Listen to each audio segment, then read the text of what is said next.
What views or opinions do you hold that are different from your father? Please welcome Jordan Peterson. Here's Jordan Peterson. Today's guest is Mr. Jordan Peterson. Hey, Joe. Hello, Jordan. Usually Dad and I don't disagree on the ideas. Normally we have relative alignment on that, but I feel like often we disagree on motivation. I think that I have a greater tendency to not assume ill will on the part of the person with the idea. I think I have more trust overall. Why do you choose to be more private than the rest of your family? Like, Mom has a podcast now. Dad's obviously dad. I've been doing my thing for a number of years. Why did you decide to stay more private? Yeah, well, I think there's a bunch of reasons, I suppose. Welcome to my podcast. Thank you for having me. So, how's it going? How's life? How's life in Toronto? Still in Canada? Life is very busy. Very busy, and Canada's not that different I than disagree. it has been. I thought it got different, but I was also very averse to the cold for a very long time. So Yeah, it's still cold, but it's not as different as it was 3 years ago before you left. So you think Toronto's recovered a bit? Oh yeah, it's recovered. I mean, there's still problems from the pandemic that have lasted, but nothing that's particularly significant. Like, I would say the city's still thriving, and overall, the downtown is a little weird now and a little more dangerous. Okay. Have you been down Sherbourne recently? Oh God. That was terrifying. I went down. That was like U.S. ghetto. That was the worst I think I've seen. I haven't been to the scary parts in L.A., but that was crazy. It's always been a rough area, but it's probably 20 times worse than it was in 2019. Like, because I used to go there to go to the gym all the time. I'd like go to Sherbourne and Queen, and it was always sketchy. Like, someone would, come out of the woodwork up to you and like do something weird, or be taking drugs, or pull down their pants or whatever it was going to be. But now it's like you can't look anywhere, and something like that isn't like that's happening everywhere you look. It's quite concerning. So, but that's by far, but that's by far the worst area. Well, that's good. But the downtown has a different feel. And I'm sure it's mostly related to the fact that probably there's way less people working down there. Oh, right? People And are so still it's remote? probably at least hybrid. And so I would say there's probably 50%, maybe 40% less people there day to day. And just that, you need a really vibrant downtown. That might have been what I was picking up on in the summer. I just was like, this is off. I'm not sure. Yeah, it's just a little quieter. And as soon as a downtown is quiet, they get sketchy. Terrifying. Like, they get sketchy. And so, I don't know what the solution to that is, because I don't think hybrid work policies are going anywhere very soon. But I don't know. It's a tough one to solve.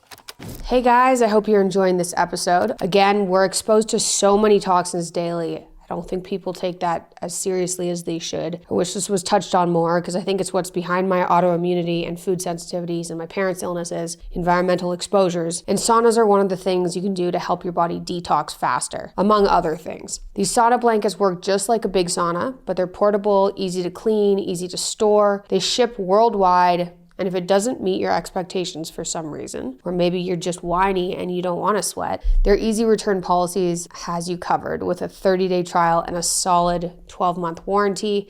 You can go to boncharge.com, that's boncharge.com/MP, and use code MP to save 15% off. It's linked in the comments, so consider it. Enjoy the rest of this episode. Well, I asked my audience a bunch of questions, so we're going to run through some of them. Cool. Maybe I'll just start with one, and then I have some questions of my own. Sounds good.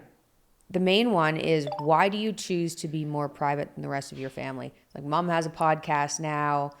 Dad's obviously dad.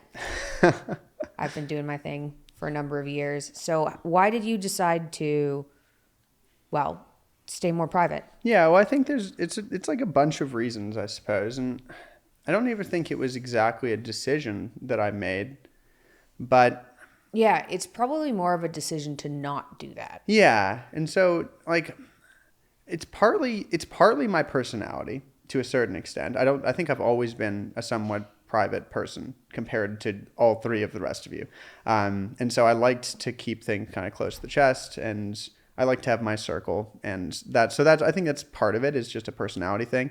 I think part of it is that when I decided, I guess, to marry my wife, it was 2016, and she moved into our house in October 2016, which was like there were reporters lined down the street, and so I think that as kind of, I mean, it wasn't the beginning because we've been together for 5 years already by that point, but it was kind of soon after we'd made the decision that we were actually going to get married, or at least have a life together.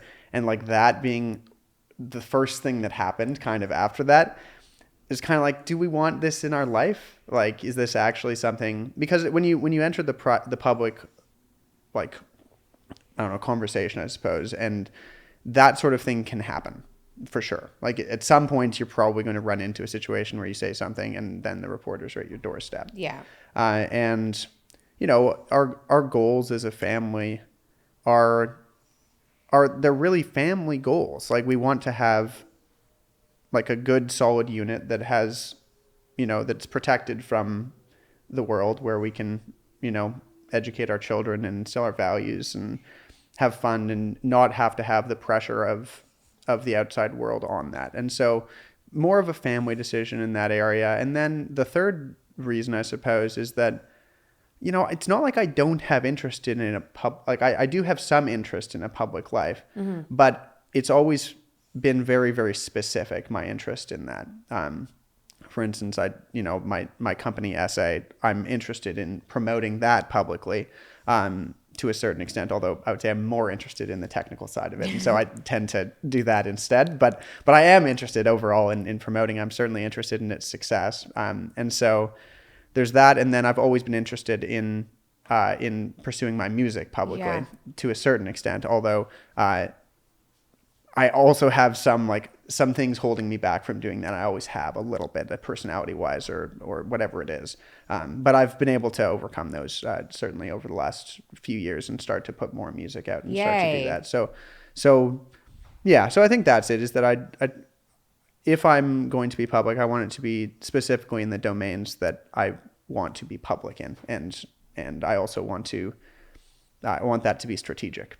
Yeah. Do you think if 2016 hadn't been such a nightmare for us, that maybe you would have kind of embraced the opportunity for being public more? Because it was basically just stressful, really stressful. Yeah, I mean, it's possible. It's hard to say. I had plans to go to Berkeley music in Valencia and do a performance art master's degree, and I was going to do that, and I just didn't end up doing it. I don't know. I didn't really even make a decision not to do it. I ended up making different decisions to do different things. Was that 2016? No, I mean, I was thinking about it then. But no, that was 2018 that I was going to do that. So things were still a mess. Yeah, things were still pretty weird. Yeah.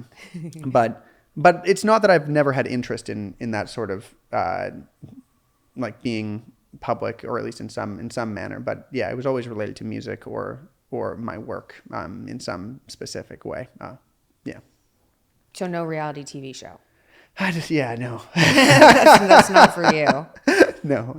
I don't even like watching them. It makes me uncomfortable. Oh, they make me uncomfortable too. I was feeling, I think it was last year when I got really sick from mold, and I was just I need some, what do people do? I need to do something that isn't work, and I can't think very well. And I tried to watch Real Housewives of Miami. Yeah. Oof. I've never watched that, but I did watch.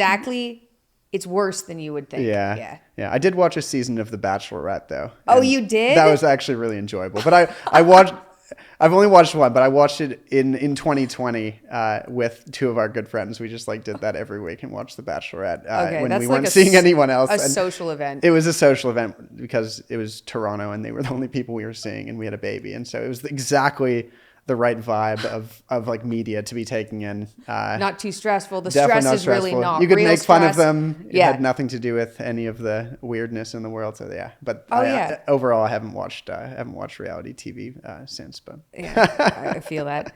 Okay, so we should talk about Essay. How's Essay doing?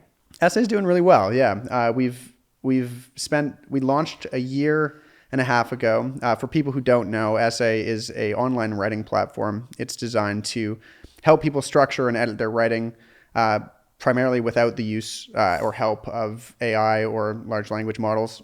Currently, it's based on our dad's work.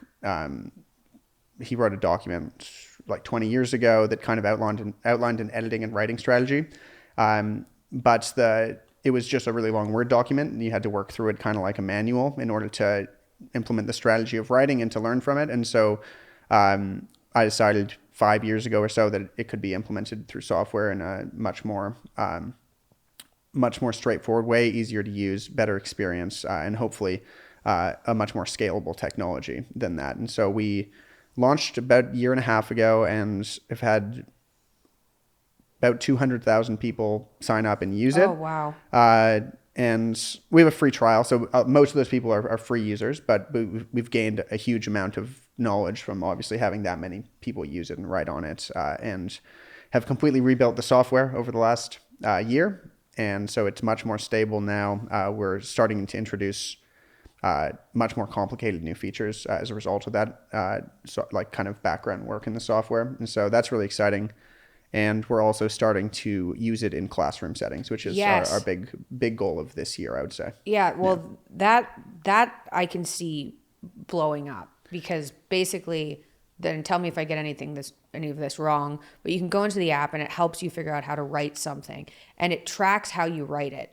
So I think where this could be really big is implemented in classrooms, and you give teachers access to the back end, and then they can see.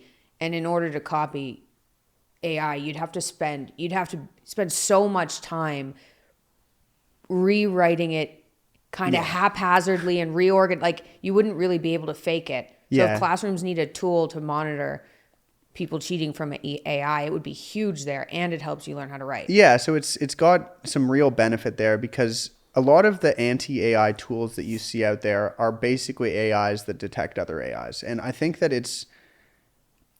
I'm not a teacher, but I think it would be depressing to be so distrustful of your students that you're running. I mean, I'm sure teachers kind of feel just not great about using even anti-plagiarism stuff by using a software platform and then, convicting their students of plagiarism through the software.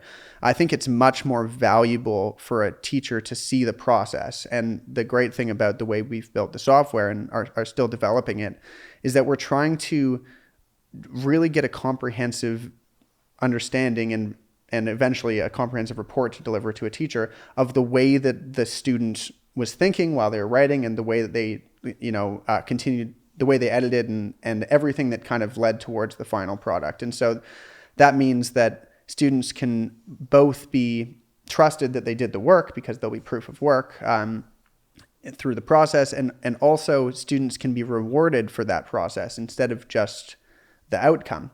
Because, part of the reason that people are so attracted to the AI writing platforms, other than the fact that they're super powerful and interesting and easy.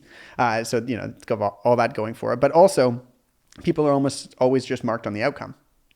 And that's what those things do. They just produce an outcome that's polished, and maybe it isn't your idea, but it's someone's, or something's idea. And so if a teacher has the opportunity to more easily grade the process, then it'll take away a lot of the upside of using an AI for the student. And so that's something we're really trying to get right in the software, and we've had a good start in that right now.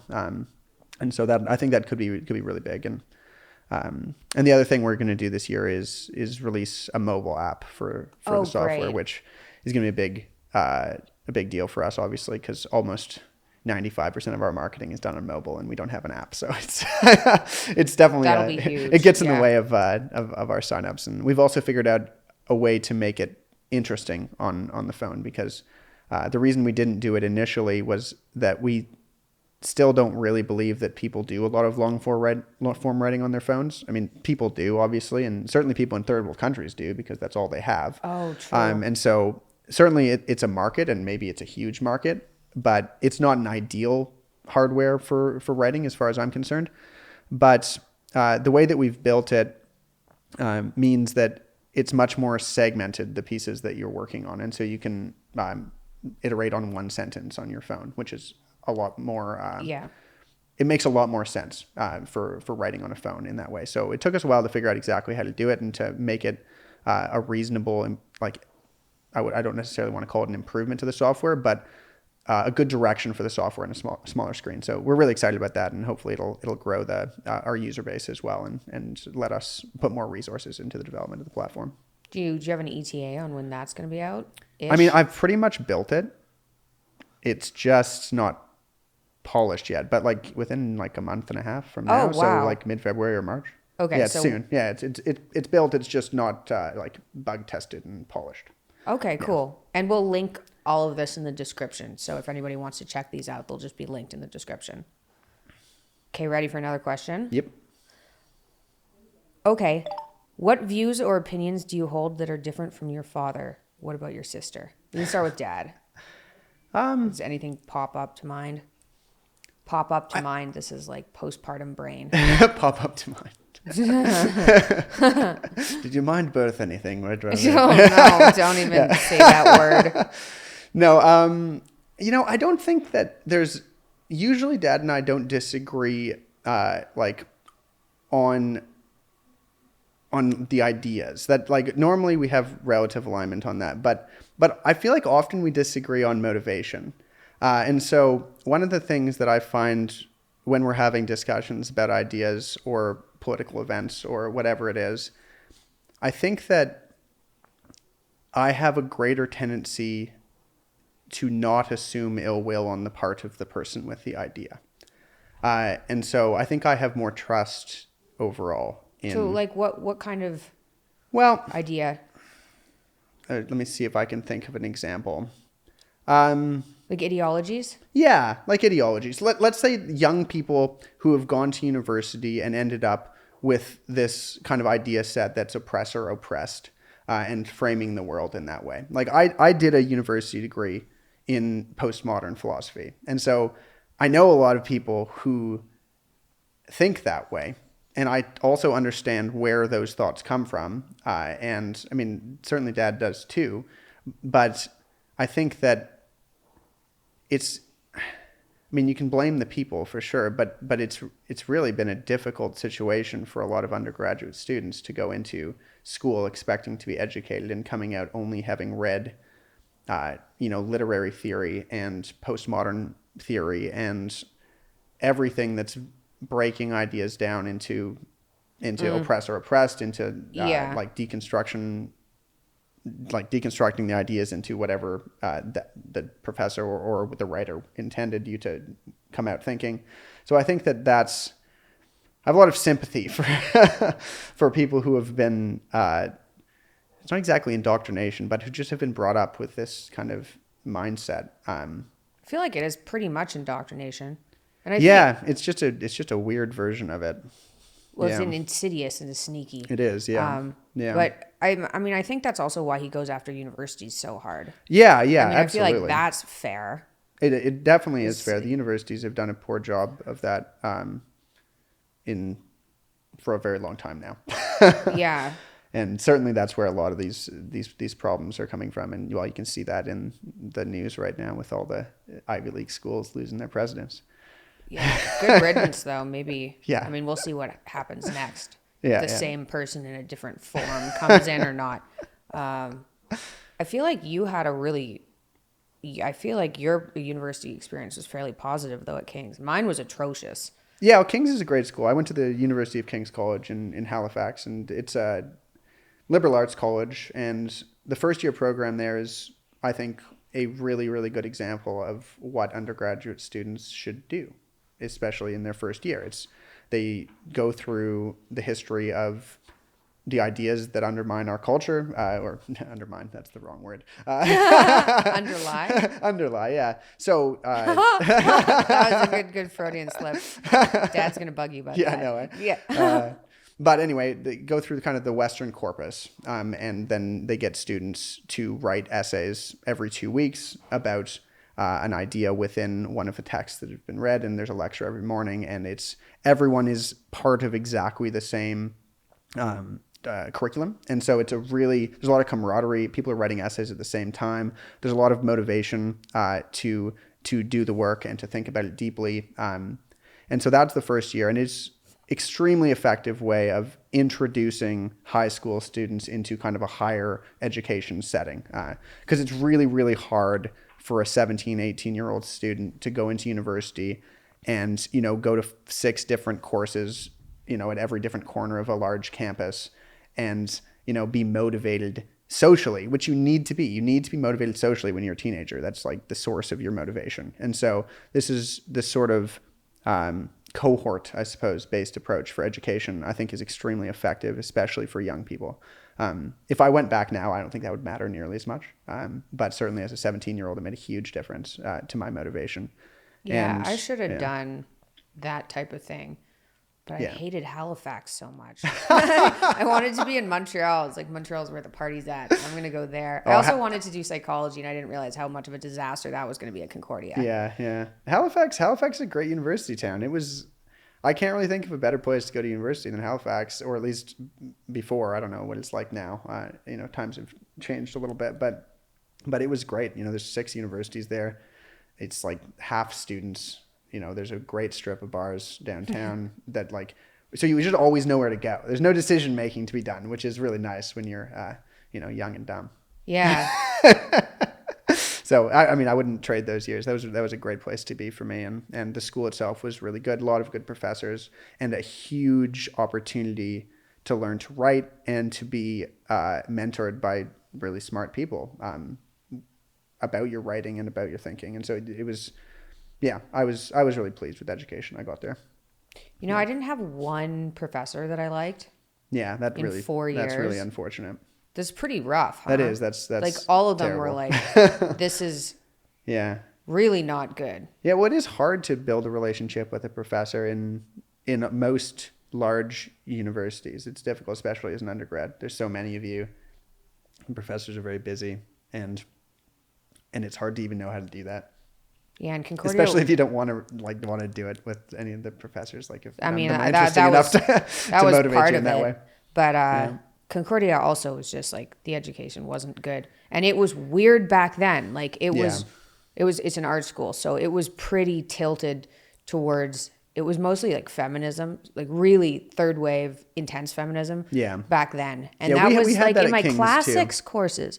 Right. I did Homer through a feminist lens. That was right. How they taught it. That wasn't the teacher I liked. And then it was, okay, we're going to learn Homer through a feminist lens. And I was like, yeah. Well, that's what I mean from what I was talking about earlier about how like just everything has turned into like a deconstructionist view. Like it's literary theory. It's something like you can read Homer, but like you're going to read it in, through this lens of gender or race or whatever the lens is. Homer. It completely undermines the history and the moment, right? You're supposed to read texts in the context that they were designed to be written, and you're trying to connect with the writer, right? Like it's a bizarre understanding of how to read that whole kind of a narcissistic way of looking at it. Like, we're going to do it through this lens that I find relevant right now. Yeah, exactly. It's not. I don't like it. Yeah, it's not ideal. What about me? I'm less like vocal about things than Dad. Yeah, you are. Where do we disagree? I mean, I think I'm just more polite than you.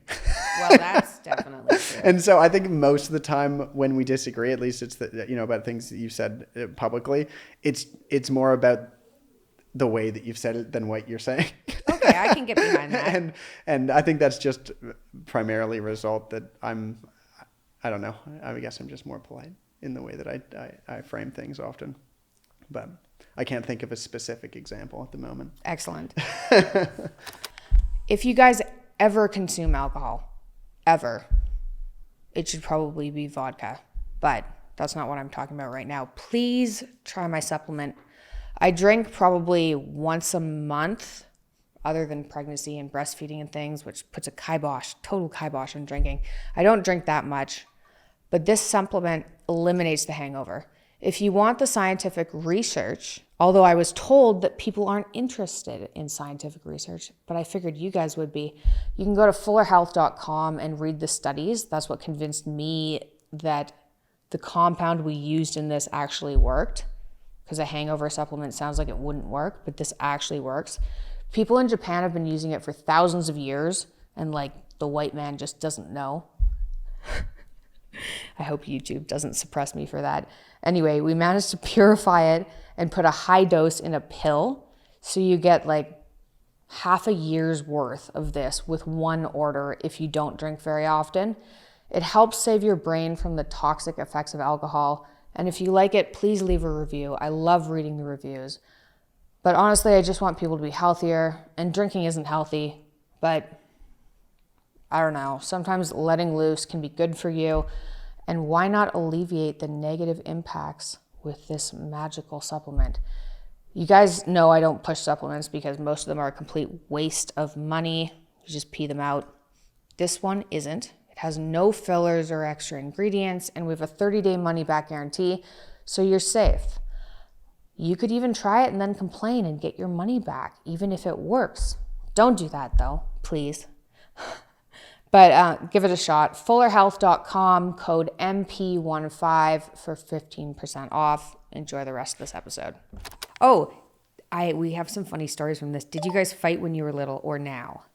And I was recalling this to Mom the other day. Oh, yeah. So we would get into like little kid fights. Yeah, for sure. Obviously, because we're very close in age. And I remember this one time we were in the basement and I must have said something Did I throw a shoe at you or something? No, you threw this little porcelain bear. Oh. Do you remember this? I remember throwing something at you. Okay, you threw it and it hit me in the head. And it's this little porcelain bear, which always is had a like, good that's arm, a rock. And he did have a good arm. It whipped it and it hit me in the head. And I remember going, that didn't hurt. And then going into my room and crying. Yeah. Anyway. Nice. Nice. Point for I mean, not necessarily. Well, I mean, yeah. I mean, I don't know what you said, but I'm sure it was snippy enough that it deserved a bear hurled at you for. But I wouldn't say we fight now. No. We just had like normal kid We fights, also I didn't think. fight a whole lot as kids. Like, No. We had a very good relationship as kids. We always had, because we were so close in age and only one grade apart, our friend groups were always overlapped a lot. Yeah, so we played a lot together. And so we mostly just played together and, we got into fights like any siblings do. But there was a pretty good trust between us, for sure. Yeah. Yeah. Yeah. And then in high school, we wanted to party all the Yeah, time. And I was like, gonna get bring these that- people out of my house. I was like, should we delve into that? I was a grade above and I used to want to have parties and they weren't crazy like police coming No. parties. They were 12, 13 people. No. Were they bigger than that? Yeah, they were probably like 20 people. What? Not huge though. Okay. Anyway, not huge. And we were in the basement, so like parents couldn't hear. And I wanted to have a party every weekend, like basically as much as I could and have people over. And I do all the cleaning. And Julian would be like, absolutely not. And I'd invite them anyway. I'd be like, I'm going to clean up everything. Invite all my friends. And my friends too. Oh, and it got worse because I had to take a 5th year of university. Yeah. Because I had my hip and ankle replaced in grade 11 and I missed 6 months of grade 11 and 6 months of grade 12, which basically screwed up 2 years of high school. So I needed to get high school credits. And then in the 5th year, there were some 5th years, which was kind of normal in our art school because a lot of people took a 5th year to do more art courses.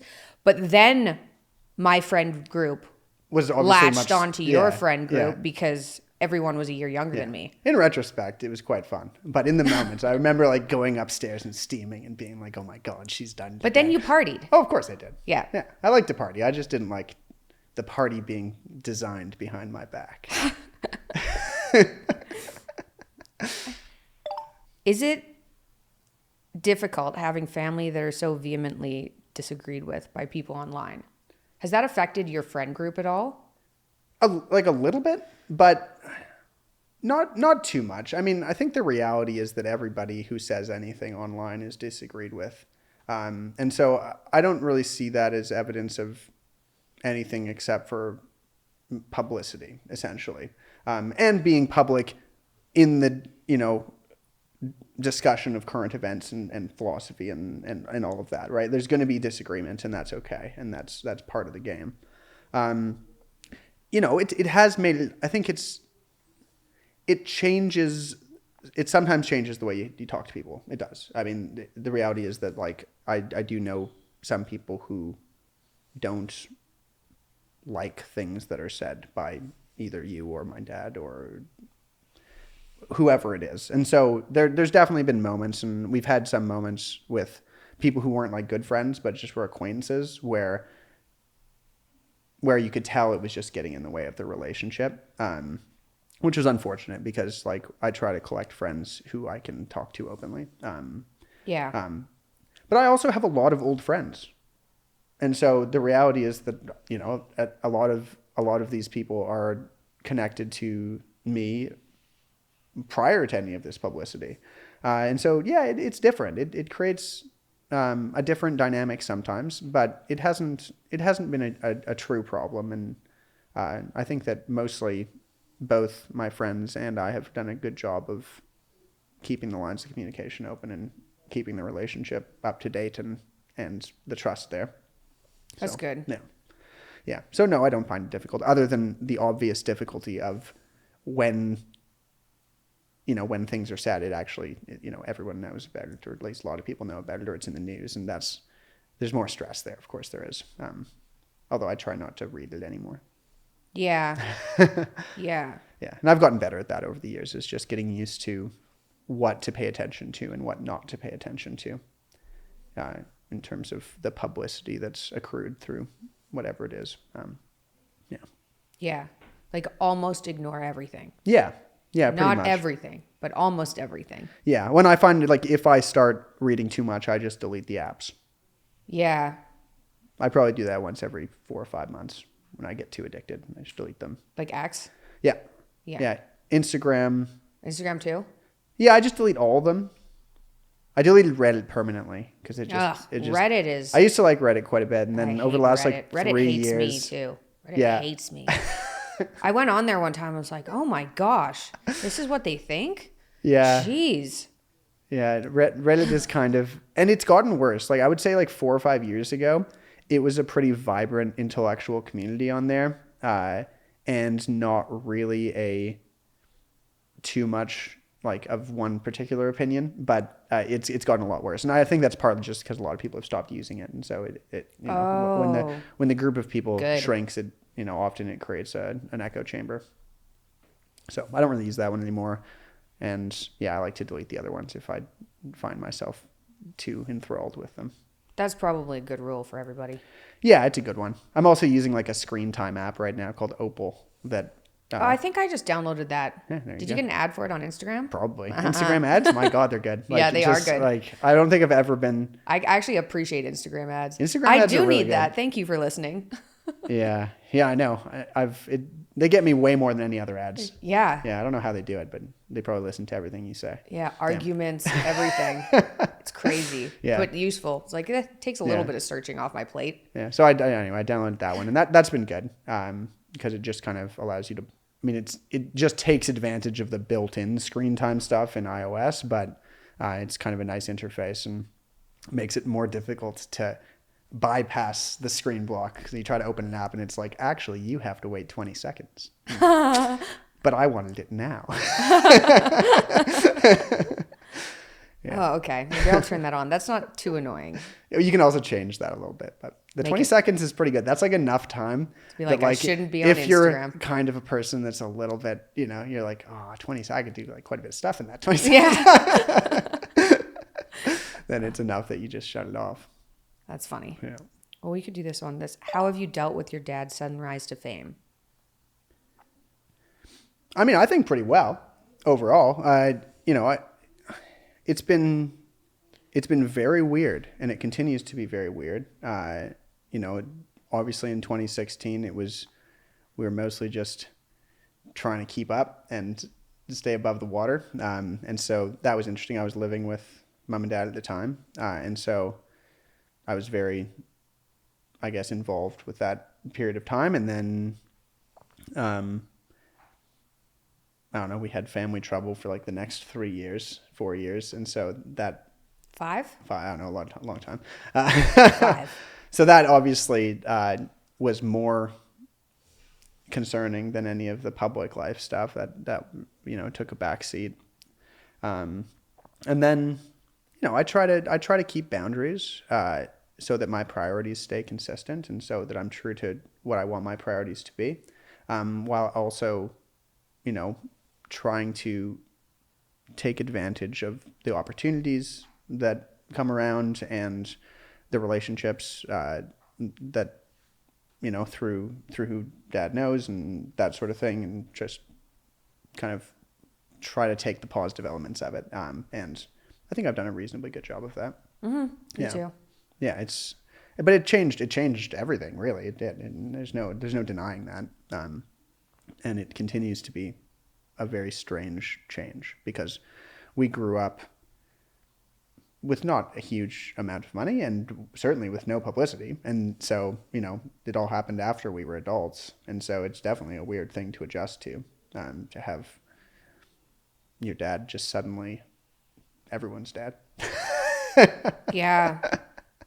That even having money is weird. Yeah. That's weird. Yeah. Not that I'm complaining about that at all, but No, but it just obviously it changes things. And so you do have to adjust, and it's adjusting as an adult to a different set of circumstances it's difficult, and it's hard to do it with grace. I'd say like it is. It takes a lot of work. why do you think you were better at boundaries? Like, I know ever since you were little, sometimes people would come over and ask you to do something and you'd say no. And I remember being little too, being like, why does Julian say no to everything? It's really annoying that like his go-to pretty much was no. And my go-to to a fault was yes. And I didn't really learn what I wanted versus what other people wanted me to do until I was 27. Right. Like, it took me a long time to be like, am I doing this because I want to do it, or am I doing it because I feel guilty? And doing it because you feel guilty isn't a good reason to do it. yeah. It's like a toxic reason to do things. Yeah. Like, you shouldn't be doing things because you feel guilty. That's not good for anyone. It's not nice of you. No. It's just bad. No, it's just going to create trouble in the future. Yeah, and it doesn't it's not virtuous at all. No. Just because you're nice to people because you feel bad, Yeah. it's not virtuous. And it took me a really long time to like get to the place where I was doing things because I wanted to do them for other people, not because I was feeling guilty. And I just didn't know the difference. And I don't know if that was partly because I was on antidepressants for so long and I just wasn't in tune with how I felt. Right. I think that was a big part of it. But I feel like do you think it was a difference in how we were raised, or was it just like life circumstances for both of us, or personality, or what? Yeah, I don't know. I mean, I can see it with my two kids. Certainly, well, both of them like to say no. So, I think that I mean, it seems like it was at least partially temperamental. I'm fairly disagreeable, and I think I've always had a pretty good sense of my priorities, and I've never been particularly concerned with saying no and the effect that'll have. Did you feel guilt socially? Like guilty about saying no, or did you just not? Really? Yeah, sometimes. Yeah, for sure. Okay. Yeah, no, I felt guilty. I'd say that it makes me uncomfortable, but not nearly as uncomfortable as saying yes to something. And I think partly actually, I probably as a kid, I was playing with saying no to see what would happen, to see if I could get away with saying no to things. And then, you couldn't always get away with saying no. And so then I started saying yes and lying about it. And certainly that worked worse, right? That was a less effective strategy. Well, also because I don't think I had enough guilt to motivate me to follow through on the yes when I said it out of guilt. Oh, true. That's so a problem. He was like, I don't want to say no because it makes me feel bad, so I'm going to say yes, but I also am not going to do it. And that I think gets you into way more trouble than just saying no. And so I think there was probably a little bit of just trial and error there. And I realized that, given who I am, the easier path and the better path was just to be honest and, say no when I want to say no. And it, it's not that it isn't an ideal strategy. It still gets me into trouble. With Jill, my wife, it's like, Yeah, it is hard to ask me to do things. And like, I get that that's annoying. I see where you're coming from. Like, it's still a no, like, but but like, yeah, I understand that like maybe it'd be nice if I said, if I wanted to do the thing that you're asking me to do. But funny. you know, that's a work in progress. I think that as a disagreeable person, you want to train yourself to reframe other people's questions so that they intrinsically motivate you. And I think that's really helpful because like I think that, you know, I'm quite disagreeable, I'm quite open, and so I'm interested in doing things. And when someone suggests an idea, it's not like I'm not interested in the idea. I just often have a different priority, and I'm like, no. But like, I think that taking a moment and trying to frame the question and prioritize it from your own perspective is a helpful thing as a disagreeable person to try to do that. that's a good tip for disagreeable people. I think so, yeah. Find out what motivates you and what people are asking you to do. I think if you yeah. think it could benefit your relationship, even if you don't want to. Right, yeah. Figure out how it can fit in with your priority structure, because it usually can, right? Like if someone asks you to clean the kitchen when you're, I don't know, texting. It's like, sure, the text is important. But, you know, you can understand why the kitchen Cleaning should the be kitchen cleaned. is annoying, but the wife is also angry. Right, exactly. And, you know, there's a lot of truth to that old saying about, you know, the happiness of one's wife. So, yeah. So, you know, as you get more socialized, as you get older, hopefully, then you start to learn strategies to overcome your personality. Your personality. Yeah. Well, so speaking of family, why did you decide to start a family so young? Because like, how old were you when you first had a kid? Well, how old were you when you got married? 26, got married. Which is like reasonable, but it's 25, young now. 25. 25, Yeah, I was okay. about to turn 26. And had kids at 27. I mean, I think that the reason was, there was a bunch of reasons. The first one was that I chose a partner who wanted kids intentionally. I was always attracted to women who wanted kids, and so my girlfriends always told me that they wanted kids. Or not, even in high school, it was like when we talk about the future, it was like, yeah, they wanted kids, and that was like, I thought that was a good thing.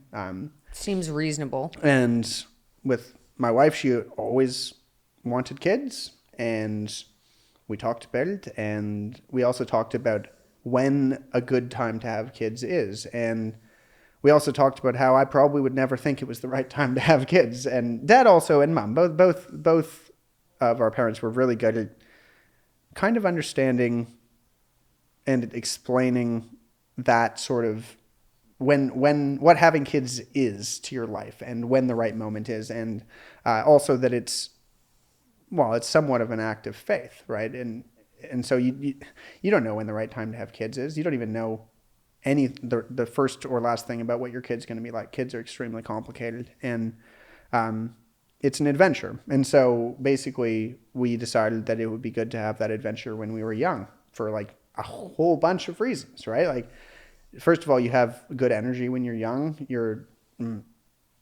It makes a lot of sense to have kids when you're young. Historically, that's when people have kids. You're more biologically ready to have kids, especially if you're a woman when you're young. And also then when you get old, You're free. No. Well, yeah, I mean, like we'll only be like, we won't be very old when our kids are 18. And so, you know, that's a pretty big benefit. You know, in all likelihood, if we live, you know, an average amount of time, we'll meet our grandkids and meet them when they are like grow up. And I mean, that's a big deal. People don't think about that. But people don't think 50 years into the future when they're 18 very often, because how can you, right? Like, there's a lot to think about in the now. But especially when you get into your late 20s and early 30s, like, it's time to start thinking about 50 years in the future, because it's very easy to think, oh, you know, it's not the right time now. I don't have enough money. My career isn't exactly where I want it to be. If you have a partner who you can see a future with, and you guys can align on the fact that you want kids eventually, it's like the right time is probably now. It probably is, just because you're young, and then you have the opportunity, and you may not have the opportunity in 5 years, and then you don't have kids. And having kids is a very it's quite the adventure to have kids. Really, it is. I don't think you experience, this is going to make people mad too, unless you have kids, and then you'll understand. But I don't think you can experience the amount of love you have for one of your kids in any other way. Yeah, like you can absolutely. get a puppy, and puppies are amazing. I would have a dog if I wasn't allergic to everything on the planet. But the amount of love you have for one of your own kids, it's like... Yeah, it's an overwhelming amount of it's love, crazy. and it's very different. It's unbelievable, actually. It's crazy that you can experience that. Yeah.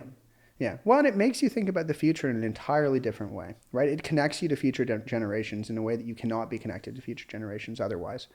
And so that's really important. It's really important in all sorts of ways, but certainly it's important politically, right? Your political perspectives change when you have children because your priorities change, right? And so you have to think further down the road, and you have to think about, in the future when your kids are, at least 20 years down the road at minimum.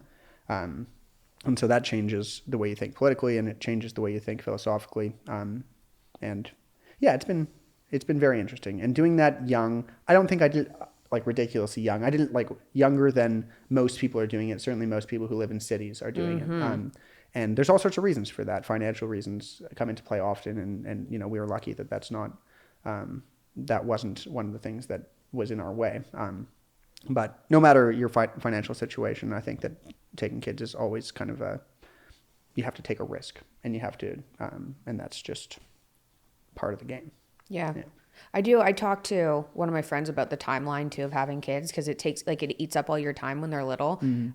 Especially as a mom, it's crazy, especially the first year. Like I forgot how long breastfeeding takes. Yeah. It's like, and then I looked it up. I was like, how long? Oh, it's a full-time job. That's how many hours it takes. It's 1,800 hours on average a year. Well, especially when they're so little, they just do it all the time. Yeah. So I was talking to one of my friends who's kind of had one kid after the other, and she's like, this is a lot.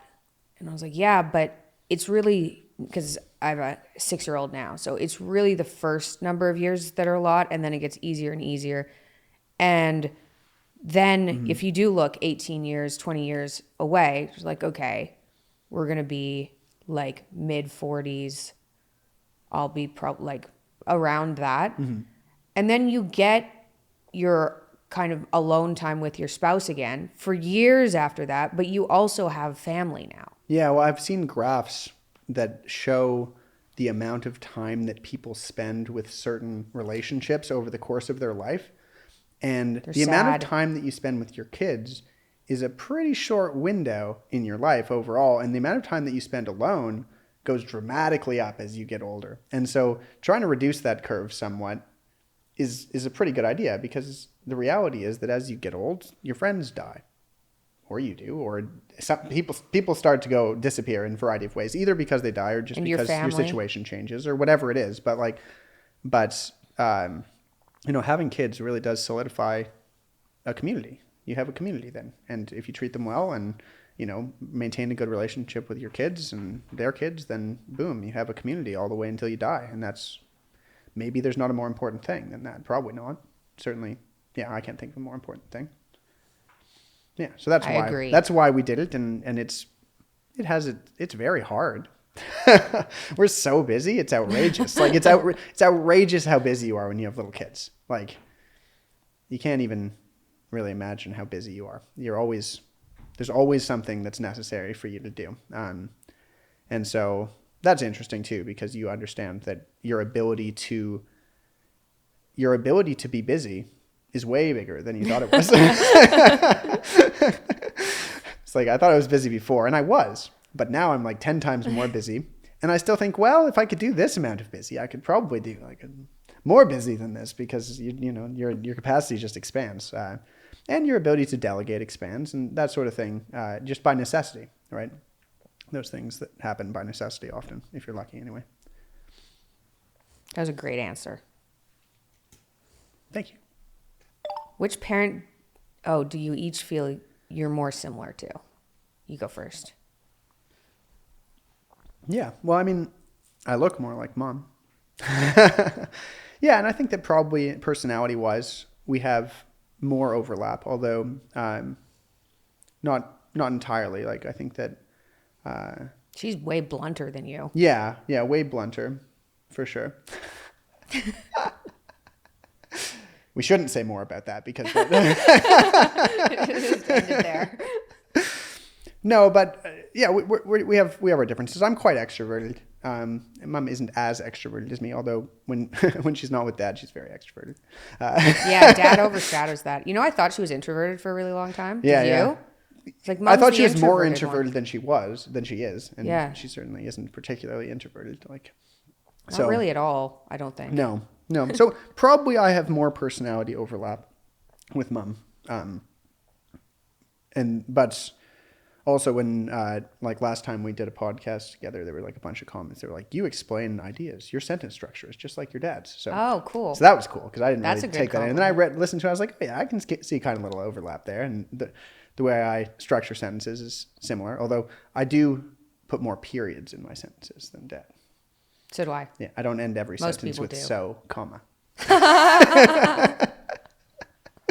I remember like I don't know, in like 2017, we were running the Jordan Peterson clips channel on YouTube, and Jill, my wife, was in charge of clipping Dad's lectures into like 3 minutes. Yeah, good luck. That's a hard job. Yeah, it is. Because there's no periods. I tried to give that away too, and no, like people couldn't clip, and I was like, this isn't that hard, but it's hard. Yeah, hard enough.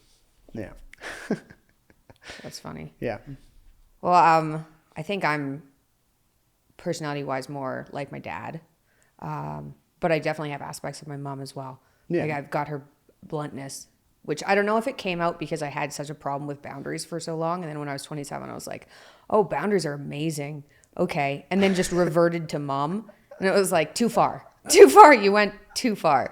But so I definitely have that from Mom, but I think I've got and they have an overlap in personalities too. Like they're both plenty. very open and things, so it's hard to see where that comes from. Yeah. I don't know where the openness came from, but it certainly came from both sides. Yes. Just attacked from both angles. Yeah. Okay, let's see. What was it like growing up with a sister that suffered so much? Was my suffering that obvious though? I mean, well, it depends when. I mean, yeah, it was obvious. Well, I think that when you grow up and experience a tragedy of one sort or another, and, you know, lots of people experience tragedy when they're kids, there's all sorts of ways that it can affect you, and it certainly affects you quite a bit. I think that, you know, it affected me. It just made me grow up faster. I think that's really what it was. And, you know, I had to take on a different sort of responsibility, and didn't have to, I suppose, but I did take on a different sort of responsibility when I was young than probably I would have otherwise needed to or been in the situation to. But also we took care of each other when we were kids. Like, I think that was something that was instilled in us from the beginning, probably, was that, you know, that we belonged to each other as siblings. And, you know, it wasn't just our parents' job to take care of us. It was also our job to care about each other and to take care of us and to prioritize our relationship with each other and to not treat each other as, you know, means to an end or whatever it was, and, you know, and to treat each other well. And I think that we both did a good job of that. Obviously, when you were very sick, I had to take on more of that. But at the same time, like, you were always very defensive of me if anyone was out of line. So I didn't feel like I didn't feel like it was one-sided during that period. But what it does is it just, first of all, it gives you perspective as a young person, and, you know, perspective of the potential tragedy of life is really useful as a young person if you're well supported. And I was well supported. We had, you know, a strong family and a good extended family, and we were stable in most ways. And so the fact that we had tragedy in our life and so close, and yes, a very, like, I'd say a very visible one, right? I mean, you were injured most of the time because of your illness, and so that was very obvious. I had to, like, help you up the subway stairs and stuff. Oh man, that sucked. That sucked. And so, yeah, it was obvious, but it gives you perspective, and that's very useful as you a lot of people in university do not have very good perspective about about the tragedy of life and where to prioritize your concerns. And I think that being in a situation like that helps with that. It certainly does. And I know lots of people who have experienced tragedy in their childhood, and often they have better perspective. Yeah. Crazy, huh? It makes sense. I've totally forgot about the subway. I remember. That's good. Oh, that's good. Yeah, just delete that year. I remember the one year, this was when I eventually stopped going to school. Yeah. I remember I went to school, and this is when I needed my hip replaced, and my hip locked. I stepped out of the subway and my hip locked, and that was like bone on bone, and it locked. And I like stood there and was like, this is bad. And I checked my phone to like call for help, and my phone had no service. Yeah. And I like hopped over to the wall and sat down and just like cried. That was a horrible period of time. Yeah, that was rough. And that wasn't the only time that happened to you, where, I mean, maybe not usually by yourself, but I think I was with a friend who went and got one of our friends who helped me up the stairs. But I don't remember very many. I remember leaning on you when I was walking. Yeah. For like a long time.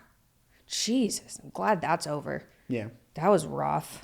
Ugh. Okay, we're going to go on to the next question. Crazy. Life is crazy. Are you still disagreeable as you are when you were 2? No. Absolutely not. Yeah, no, definitely not. Is anyone as disagreeable as a disagreeable 2-year-old still, and like has not. any friends or a life? We have a disagreeable almost 2-year-old. And does he say no all the time? She says no all the time. Yeah, she's the one. Wow. Yeah. I mean, yeah, our son is disagreeable enough as it is, but he's also sensitive. She's not sensitive. Our daughter is not sensitive. She's pulling all the strings, you know. Wow. She's like, so that's fun. It's fun now. It'll probably be fun. I think it'll be very fun. I think it's going to serve her very well. Me too. In her life, right? Being disagreeable, if you can also be socialized, is a very, I think it's a personality trait that can serve people very well, because it allows them to prioritize their own priorities, which is what everyone actually wants. Not be resentful, right? Too. Everyone wants that. Not just disagreeable people. Like people who are high in agreeableness also have priorities. They just tend to prioritize other people's priorities for the sake of the social connection. And that also has its benefit. But no, I'm not, and I think that I've done a pretty good job of socializing my disagreeableness. Yeah.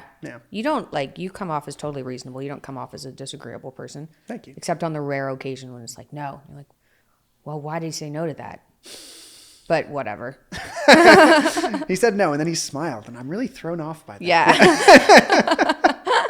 I think that's how I did it. It's like no in a really friendly way. Yeah, you have to be really friendly with you now. Yeah, that's just a disagreeable person. Not 101, but like 40, I don't know, some 400 level class. Yeah. Disagreeableness is where you still say no, but you do it in a way that makes it seem like you agreed with the person, and they're happier afterwards. That's funny. Okay. Before we wrap up, I wanted to ask you, I know you guys have this idea for a cafe in Toronto. Yeah. So what is the plan there? And whereabouts is that going to be located so people can visit? And what's the time frame? So we're trying to, we have this building in kind of in the beaches in Toronto. It's on Kingston Road in Toronto. And Jill, my wife, has always had a dream of opening a cafe. She's worked in cafes many times and helped open a pottery studio cafe in Halifax when we were in school there. And we now have this office building on Kingston Road where the front half of it we're planning to turn into a cafe. And kind of the dream for it is to kind of turn it into a community hub sort of place. And that's sort of the idea around it. It's going to be called the Paper Route Cafe. Which kind of connects it peripherally to SA, but also Paper Route is a community event. It connects the community through transfer of information. And so that's kind of the idea behind the name. And we're going to have really good coffee. And we have a French pastry. I don't think she's actually a pastry chef, but she is from France and enjoys baking. And I think that's a good combination of things. And so she's helping us design our pastry menu. And we're going to have a place for music. We're going to have a place for little kids to play in the back. Oh, nice. That'll be so good for the beaches. Yeah, it's really good. And where it is, there really isn't anything else within about a 15-minute walk. And a large number of families live close by. And so I think it'll be a good spot to go for mothers with their kids, or for people who are working, or just whoever. And so we're really excited about that. And it'll also kind of cement us into that community in a way that we'd like to be. That's super cute. Yeah. You're not going to call it Peterson Cafe and just wait for eggs to be thrown at it all the time? You went a different route. Went a different route, yeah. Paper route. Aha. Yeah, exactly. Subliminal. It still starts with a P. It's in there. Yeah, so we're excited about that, and we're involved with the design of it right now and figuring out what coffee equipment to have and all that. So it's very interesting, and Jill's really excited about it, and so that's been a fun project. That's cool. So do you think that's end of this year? We're planning to open in April or May. Whoa, so it's really? It's soon. We're trying to fast track it. Oh, wow, that's cool. There's not a huge amount of renovation work to do, so it's really I think it's a pretty reasonable timeline. We want to open in the spring. Oh, that's fun. Yeah. I have this dream for future me of opening. This is not the same thing, but I want a speakeasy, 20s style. Oh yeah. So you have to dress up a certain way to get in. Otherwise the bouncer's just going to be like, no, riff-raff. And then they serve really good steak. And then at night it opens onto a dance floor, and there's going to be cabaret dancers and nice people singing, whatever goes in the speakeasy. I have a playlist that's started. Singing 20s jazz. Yeah. That sounds great. But that's later. Yeah, that's later. Hopefully not something that happens as a result of societal intervention. Yeah. Although who knows how wildly when the cows successful. become illegal, then the steakhouses will become speakeasies. Oh, true. Yeah. Oh no. Although how much money could we make then? Not that I'm not that I want no meat for everyone. Yeah, promotes an agenda. Yeah. Veganism, it's the way. Yeah. Yeah, that was when my friends grew weed in Halifax, and they wanted it to remain illegal. Yeah. So that their activities could remain profitable. Totally understandable. Okay, well, Julian, that was very fun. Yeah, that was lots of fun. Thank you for having me. Thank you for coming on. Yeah, my pleasure.